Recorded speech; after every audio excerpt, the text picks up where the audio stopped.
And we have 2 games here on Monday, May 1st, 2023, NCAA softball scores. So in the non-conference Midweek game, number 2 UCLA beats BYU 7-2, and number 12 Arkansas in Mic'd Up Monday on SC Network beats number 3 Tennessee 2-0 in that one. And then Tuesday, May 2nd, we have a couple featured softball games. Morrison Pitt, Virginia at Longwood, Western Michigan, and Townsend at Maryland. And then not many featured games here. On Wednesday, Alabama State and Auburn cancel. They have the doubleheader Syracuse and Colgate in the doubleheader. Break at Iowa State matchup. We have Furman, North Carolina, Central Michigan, and Notre Dame. Explain. And then we have the featured game, a big featured matchup. 2 top 15 teams, Florida State at Florida. That rivalry should be a good one.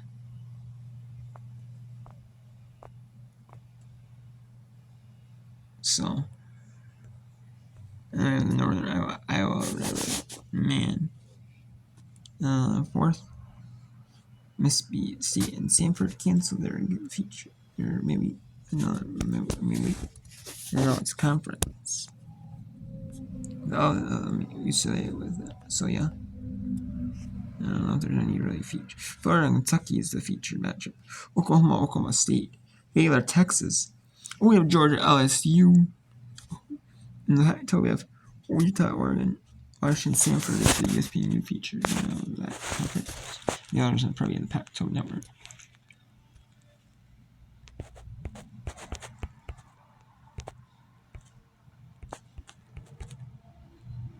Yep. Texas, Baylor. Since they're playing so many miles apart, they're gonna play both games. They're gonna split games, play one at home, one at Texas, one at Baylor. Ooh, interesting.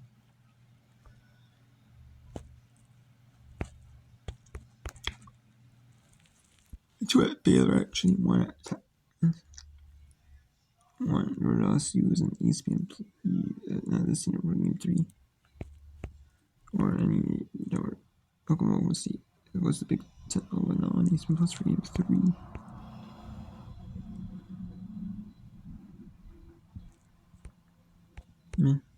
Oh well. And we just have a bunch of conference tournaments. SEC for tournament for sure, Southland and Eastland, and a couple of CAA games. And then the tournaments really start kicking up. Wrap up every game of these tournaments on ESPN Plus, except for the every tournament will be on ESPN Plus, except for the CAA, which will be on Flow Softball or Flow Sports. We have then ACC tournament will be on ACC Network.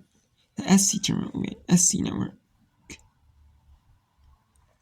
And then the ACC tournament will stay on there until the championship will move to ESPN2. SC tournament will stay on SC Network. So the semis will be on ESPN2 for the semis, ESPNU or ESPN in the championship. And then Big 12, there will be a game on ESPNU in that tournament. However, and then there will be the championship in the ESPN2. And then for Pac-12, I know one semi will probably be on ESPNU. I believe one semi will be on ESPN2. And then they're showing a Big West softball game on EU, so play the regular season matchup because Big West and West Coast Conference, they don't do regular conference tournaments. So and a lot of these do, if necessary, championships.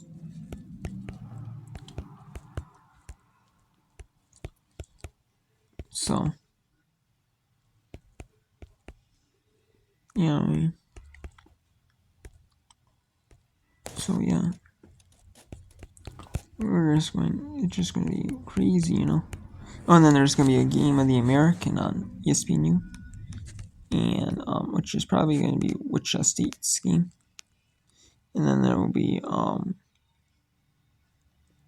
and then they'll play and then they'll probably play and they'll play the championship of the American on ESPN2 in the 30s.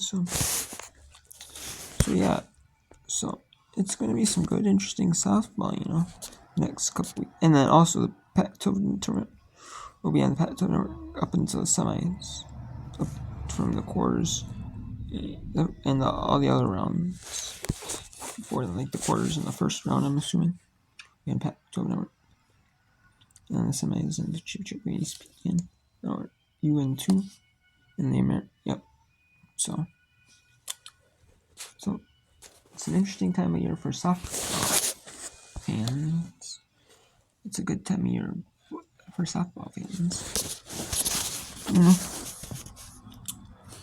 that is because there's only 1 week left of the regular season, and then a week of tournaments.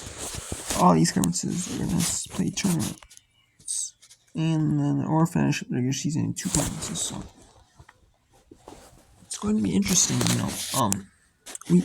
So you know, so we'll see. I mean, who ends up, you know, winning these games and how teams approach it. You know, like these mid-major conferences, every team, you know, wants to fight for the NCAA tournament. You know, every team does, so they're going to play it all. But how are these power conferences going to do it? Are like these top teams, like the team that's, you know, trying to get number 1 overall seed, they're going to